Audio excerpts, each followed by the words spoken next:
Tu as déjà vu un mec gâcher un mariage avec un simple coup de fil et se faire détruire par la dernière personne qu'il aurait dû provoquer? Ouais, c'est arrivé.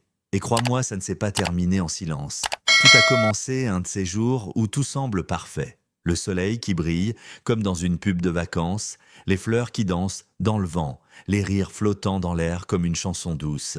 La mariée ajustait son voile, les mains tremblantes, mais le cœur plein de joie. C'était son jour, ce genre de moment où tout s'aligne enfin. On célébrait l'amour, la famille, la vie, mais quelqu'un n'avait pas reçu l'invitation à la joie. De l'autre côté de la rue, planqué derrière ses stores poussiéreux et une grimace figée, il y avait Monsieur Dunley. Tu sais le genre, le vieux voisin grincheux qui appelle la mairie si ton gazon dépasse de 2 centimètres. Il déteste les enfants, les chiens, la musique, sûrement même les gens qui respirent trop fort.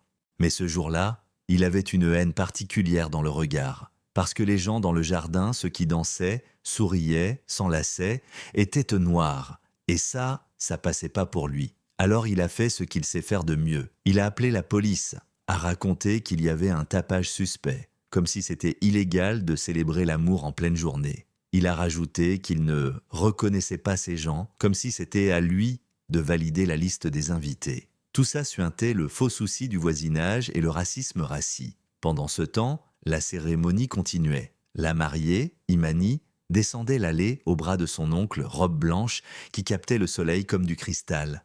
Elle rayonnait, le genre de beauté qui arrête le temps. Terence, le marié, l'attendait les yeux embués. C'était leur moment, leur victoire. Et puis, les sirènes, les gyrophares rouges et bleus ont lacéré le ciel. La musique s'est arrêtée, les rires aussi.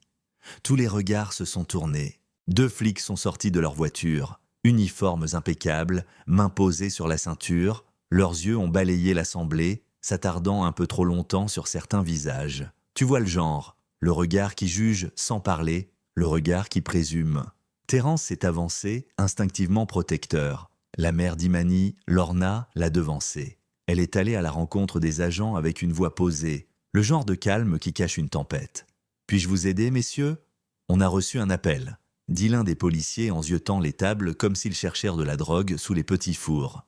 Tapage et possible trouble à l'ordre public. Lorna cligne des yeux. « C'est un mariage. Vous avez un permis pour l'événement ?» « Bien sûr que oui. Il va nous falloir des pièces d'identité. Et on veut parler au propriétaire. » Et là, en une phrase, toute la magie du moment a été arrachée. Derrière sa fenêtre, M. Dunley jubilait. Il pensait avoir gagné, pensait que son plan minable allait fonctionner, qu'il avait réussi à humilier toute une famille.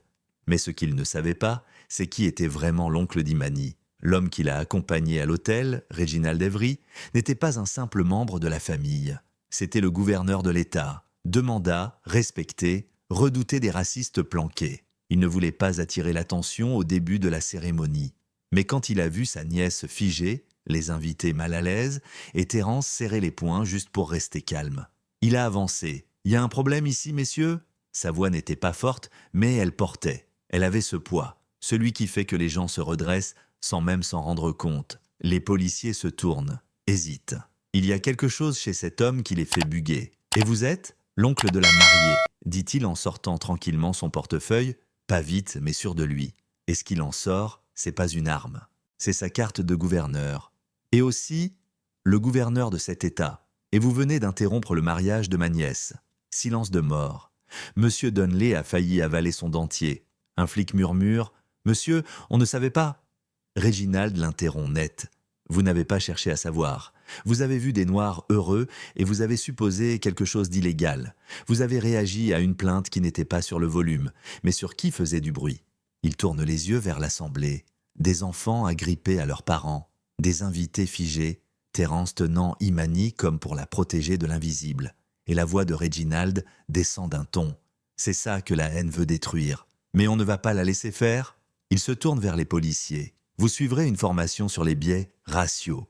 Et je veux un rapport complet sur mon bureau demain matin. Vous expliquerez pourquoi vous avez demandé des pièces à un événement légal uniquement à cause de la couleur des participants. Un policier ouvre la bouche, Reginald lève la main. « Je n'ai pas fini », puis il se tourne lentement vers la maison de Dunley. « Monsieur Dunley ?» Pas besoin de crier. Chaque mot tombe comme un coup de tonnerre. Vous devez des excuses à ce couple et à tous leurs invités. Les rideaux bougent, un silence, Puis la porte s'ouvre, et il est là, tremblant, blême, pris la main dans le sac.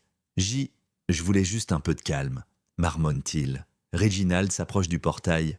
Non, vous vouliez du silence, de la soumission. Vous avez utilisé la police pour imposer votre petit confort, et vous avez failli gâcher quelque chose de beau. Ce n'est pas du calme, c'est du pouvoir. Et là, l'assemblée a explosé, pas en colère, en applaudissements. Terence a embrassé le front d'Imani. Lorna a essuyé ses larmes. L'orchestre a repris, plus fort, plus vivant, plus libre. Monsieur Dunley, il a reculé, rentré chez lui, mais l'histoire n'était pas finie. Reginald n'est pas du genre à laisser passer. Il a lancé une enquête. Devine quoi? Dunley avait un historique, fausse plainte, violation, menace contre ses voisins. Résultat, amende salée, stage de gestion de la colère et son nom dans les journaux. Les flics, l'un suspendu, l'autre déplacé.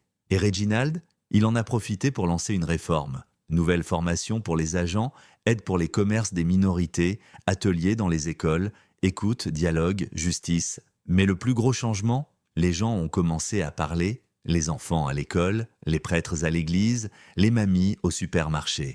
Même l'association de quartier s'est réveillée, les lois ont changé, les regards aussi. Imani et Terence sont devenus des symboles, de l'amour qui refuse de plier, du courage de dire non, et d'une communauté qui choisit de danser plus fort que la haine. Ils ont fait des conférences, des interviews. Terence a même fondé une asso pour aider les couples à petit budget à se marier dignement. Parce que, comme il l'a dit en radio, chaque histoire d'amour mérite son jour sans sirène. Et ce mariage, on en parle encore, pas parce qu'il a été gâché, mais parce qu'il ne l'a pas été. Parce qu'au lieu de se taire, ils ont chanté plus fort. Parce que la plus belle vengeance, parfois, c'est de faire jouer les violons encore plus fort. Alors maintenant, dis-moi, et toi, t'aurais fait quoi à leur place? Dis-le dans les commentaires, est-ce que l'amende suffit pour ce genre de racisme? Ou faut-il aller plus loin? Faut-il sanctionner plus sévèrement les policiers au comportement biaisé? On en parle ensemble.